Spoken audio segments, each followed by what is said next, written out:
नमस्कार, मैं हूं नरेश कुमार और बात हो रही है शनिदेव के गोचर की। जी हां, शनिदेव 17 जनवरी को गोचर कर रहे हैं। मकर राशि से निकलकर कुंभ राशि में गोचर करना शुरू करेंगे 17 जनवरी को। इसका आपके तुला राशि के ऊपर क्या असर पड़ेगा इसकी विवेचना करेंगे, लेकिन सबसे पहले बात करेंगे शनि के शेड्यूल की। पूरा साल शनि का शेड्यूल कैसा रहेगा।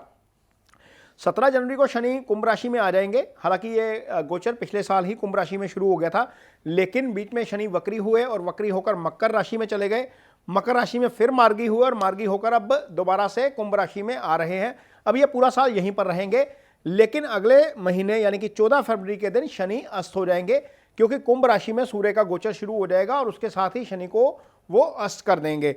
और शनि जो है वो 1 महीना तक अस्त रहेंगे। 17 मार्च को शनि फिर से उदयावस्था में चले आ जाएंगे। उदयावस्था में आने के बाद शनि जो है वो 17 जून को वक्री हो जाएंगे। एक बार वक्री होने के बाद 4 नवंबर को मार्गी होंगे। इसका मतलब यह है कि 17 जनवरी को कुंभ राशि में प्रवेश करने के बाद लगभग 1 महीना शनि जो है वो अस्त रहेंगे, यानी कि उनकी अपनी पावर नहीं रहेगी। वो अच्छा या बुरा कोई भी फल नहीं कर पाएंगे। उसके बाद शनि वक्री हो जाएंगे। उस दौरान भी शनि थोड़े से कमजोर हो जाते हैं और जो है वो उसका फल भी थोड़ा सा आपको वैसा नहीं मिलेगा जैसा शनि करते हैं। बाकी के महीने शनि जो है वो कुंभ राशि में अपनी मूल त्रिकोण राशि में रहकर गोचर करेंगे और आपकी कुंडली के मुताबिक फल करेंगे। आपकी कुंडली में ये डिपेंड करेगा कि शनि जो है उन्होंने 11 राशि में अष्टक वर्ग में कितने मार्क्स दिए हुए हैं, ये इसके ऊपर डिपेंड करेगा। लेकिन आपकी कुंडली कोई विशेषज्ञ ही एनालाइज कर सकता है इस मामले में, आप खुद नहीं कर पाएंगे। लेकिन फिर भी मोटे तौर पर मैं यदि तुला राशि की बात करूं तो तुला राशि के लिए यह गोचर निश्चित तौर पर अच्छा रहेगा। अच्छा मैं इसलिए बोल रहा हूं, हालांकि शनि का पंचम में गोचर अच्छा नहीं होता।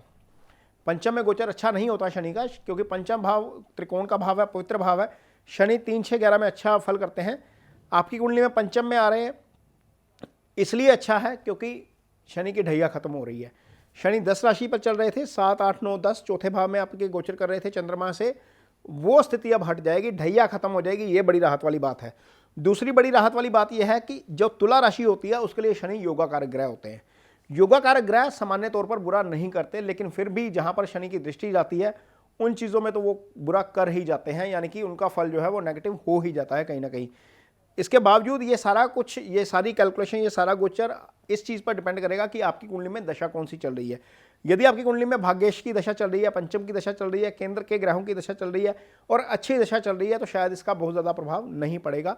लेकिन यदि शनि की ही दशा चल रही है, अंतर्दशा चल रही है और शनि कुंडली में खराब है, या आपको 6, 8, 12 की दशा चल रही है और उस ग्रह की पोजीशन खराब है, तो निश्चित तौर पर शनि उसमें आकर और ज़्यादा काम खराब कर सकते हैं। ये स्थिति आपको देखनी पड़ेगी, समझनी पड़ेगी। लेकिन मोटे तौर पर क्या फ़र्क पड़ेगा, शनि अब पंचम भाव में आ जाएंगे। चौथे में बैठे थे तो क्या कर रहे थे, छठे भाव को देख रहे थे। छठा भाव क्या होता है, रोग, ऋण, शत्रु, यानी कि वहाँ से शनि की दृष्टि हटी और 3 चीज़ों से आपको मुक्ति मिल सकती है। इसका मतलब यह है कि यदि आपने किसी को पैसा दिया था, पिछले 2-2.5 साल में फंस गया था, नहीं आ रहा था, तो वो वापस आने के योग बन जाएंगे। या आपके ऊपर पिछले कर्ज चढ़ गया था पिछले 2-2.5 साल में, वो नहीं उतर रहा था, वो उतरने के योग बन जाएंगे। कोई फिजिकल प्रॉब्लम बार बार तंग कर रही थी, वो स्थिति अब नहीं रही, वो अब चेंज हो जाएगी। उसके लिए आपको बहुत ज़्यादा एफर्ट करने की जरूरत नहीं पड़ेगी। With the placement of the Saturn ये चीज़ ठीक होनी शुरू हो जाएगी। अब अगली राहत आपको क्या मिलेगी, जब शनि चौथे भाव में बैठते हैं तो अगली दृष्टि, सीधी दृष्टि जाती है दशम भाव के ऊपर। दशम क्या है, आपका करियर का स्थान है, आपकी नौकरी है, आपका प्रोफेशन है, आपका कारोबार है, आपका जॉब है, वो सारी चीज़ें दशम भाव से आती हैं। तो दशम भाव को शनि जो है वो डायरेक्ट एस्पेक्ट कर रहे थे और वहाँ पर चीज़ें आपके लिए स्लो हो रही थी, उम्मीद के मुताबिक नहीं हो रही थी। वो सारी चीज़ें अब अंडू हो जाएंगी। इसका मतलब है कि कार्यस्थल के ऊपर आपकी एक्सेप्टेंस बढ़ जाएगी, आपका परफॉर्मेंस ठीक हो जाएगा और आपको उसका फ़ायदा होगा। निश्चित तौर पर यदि काम अच्छा होगा तो आपको मॉनेटरी टर्म में भी उसका फ़ायदा होगा, यानी कि कमाई भी ज़्यादा होगी। अब शनि की 10वीं दृष्टि कहाँ पर पड़ रही थी, सीधा आपके लगन के ऊपर, यानी कि चंद्रमा के ऊपर पड़ रही थी तुला राशि के लिए। अब शनि की दृष्टि जब चंद्रमा के ऊपर पड़ती है या लगन के ऊपर पड़ती है, तो सबसे पहला काम क्या होता है, शनि मंदगामी ग्रह है, 2.5 साल में एक राशि में गोचर करते हैं। शनि आपको सुस्त बना देते हैं। आपका रवैया क्या हो जाता है, चलो छोड़ो यार, कल कर लेंगे, परसों कर लेंगे, तो आप वो काम को टालते जाते हैं, वो काम कभी हो ही नहीं पाता। फिर वो ऐसा होता है आपकी ओवरऑल परफॉर्मेंस के ऊपर उसका असर पड़ता है। ये चीज़ अब नहीं होगी। वो सुस्ती वाला फेज जो है वो अब धीरे धीरे निकलना शुरू हो जाएगा, क्योंकि शनि का प्रभाव जो है वो केंद्र के घरों पर नहीं रहा। यानी कि दशम और केंद्र पर नहीं रहा है। और अब शनि कहाँ गोचर कर रहे हैं, अभी भी फिलहाल थोड़ा सा ध्यान रखने की जरूरत पड़ेगी। अब शनि कहाँ पर गोचर कर रहे हैं, पंचम में। पंचम क्या होता है, पंचम हायर एजुकेशन है, पंचम आपकी संतान है। यदि आप मैरिड हैं और आप संतान प्लान कर रहे हैं, पंचम आपका स्टेट ऑफ माइंड है, पंचम आपका इजी गेन है। इन सेक्टर्स में, इन एरियाज में लाइफ के आपको थोड़ी सी दिक्कत हो सकती है, क्योंकि शनि वहीं पर बैठ गए हैं आके। यदि आपके रिश्ते की बात चल रही थी, बात नहीं हो पा रही थी, वहाँ पर भी डिले हो सकता है। यदि आप शादी के योग्य हैं, क्योंकि शनि की तीसरी दृष्टि सीधा सप्तम को देख रही है, तो हो सकता है कि शादी में बाधाएं आनी शुरू हो जाएं, चाहे आप मेल हैं चाहे आप फीमेल हैं। ये चीज़ आपको अब आप थोड़ी सी विटनेस करेंगे तुला राशि के जातक। तो जब ये ऐसी स्थिति आती है तो ये समझिएगा कि ये शनि का ही प्रभाव है। हालांकि जब शनि डिले करवाता है तो काम को एग्जीक्यूट जरूर करवाता है, लेकिन होता देर से है, अच्छे से होता है। आपके पेशेंस को टेस्ट करना शनि का काम है। शनि आपके पेशेंस टेस्ट करते हैं और आपको बाद में बहुत अच्छा फल करते हैं। शनि की 7वीं दृष्टि कहाँ पर जा रही है, आपके 11वें भाव में। 11वां भाव क्या है आपका, 11वां भाव आपके बड़े ब्रदर का भाव है, आपकी फ्रक्टिफिकेशन ऑफ डिजायर, यानी कि इच्छाओं की पूर्ति का भाव 11वां भाव है। कर्म के बाद 11वां भाव आता है, 10वें के बाद वो आय का भाव है, यानी कि सारे जितने फायदे जिंदगी में आपको होते हैं वो सारे 11वें भाव से होते हैं। वहाँ पर शनि की दृष्टि है, वो फायदे अब स्लो होने शुरू हो जाएंगे। कोई चीज़ आप एक्सपेक्ट कर रहे थे, हो सकता है कि वो अभी ना हो, थोड़ा सा रुक के हो। इसके लिए आप जो है वो फ्रस्ट्रेट मत होइएगा, आप निश्चिंत रहिए। आपको थोड़ा सा पेशेंस ही रखना पड़ेगा, लेकिन वो चीज़ें होंगी जरूर। यदि आपकी कुंडली में ग्रह दशा अच्छी चल रही है, गोचर के अलावा महादशा अंतरदशा अच्छी चल रही है, तो एग्जीक्यूट जरूर हो जाएगी।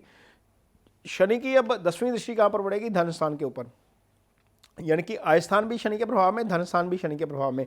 दूसरा भाव होता है धन का स्थान, दूसरा भाव होता है कुटुंब का भाव, दूसरा भाव होता है आपके फ्रेंड सर्कल का भाव, दूसरा भाव आपकी वाणी का भाव होता है।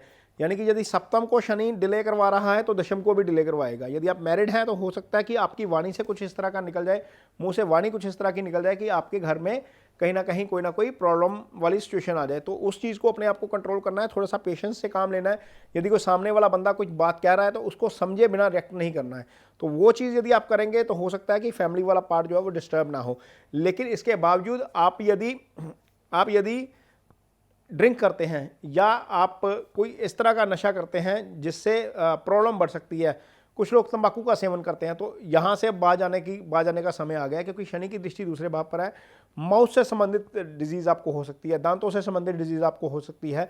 आपको यदि आप ड्रिंक करते हैं तो वो आपके लिए थोड़ा सा हार्मफुल हो सकता है, वो स्थिति आपके लिए प्रॉब्लमैटिक होगी यदि मैं हेल्थ की बात करूं, क्योंकि शनि की दृष्टि 10वें भाव के ऊपर, 10वीं दृष्टि दूसरे भाव के ऊपर जा रही है। तो ये चीज़ें जो है वो तुला राशि के जातकों को ध्यान में रखनी पड़ेंगी। यदि आपकी कुंडली में, तुला राशि की कुंडली में शनि की महादशा या अंतरदशा चल रही है तो आप शनि का उपाय जरूर करिए। अदरवाइज यदि नहीं चल रही है तो यहाँ पर शनि के ट्रांजिट का उपाय नहीं करना बनता। हाँ, यदि दशा चल रही है या अंतरदशा चल रही है तो आपको शनिवार के दिन काले तिल या काली उड़द की दाल शाम के समय शनि मंदिर में डोनेट जरूर करनी चाहिए। और 7 शनिवार, यदि दशा चल रही है, मैं बार बार कह रहा हूँ दशा या अंतरदशा चल रही है, तो 7 शनिवार कम से कम शनिदेव को सरसों का तेल 6 पात्र में अपना फेस देखकर जरूर अर्पित करें। यह कार्यक्रम आपको कैसा लगा मुझे कमेंट बॉक्स में अपनी राय जरूर बताइएगा। यदि आप पेज पर नए आए हैं तो इस पेज को सब्सक्राइब और शेयर जरूर करिए, क्योंकि यदि आप सब्सक्राइब और शेयर करेंगे तो ये चीज़ जो है वो आगे अन्य लोगों तक भी पहुँच सकेगी और इससे अन्य लोगों का भी भला हो सकेगा। इसके साथ ही मुझे दीजिए इजाज़त। नमस्कार।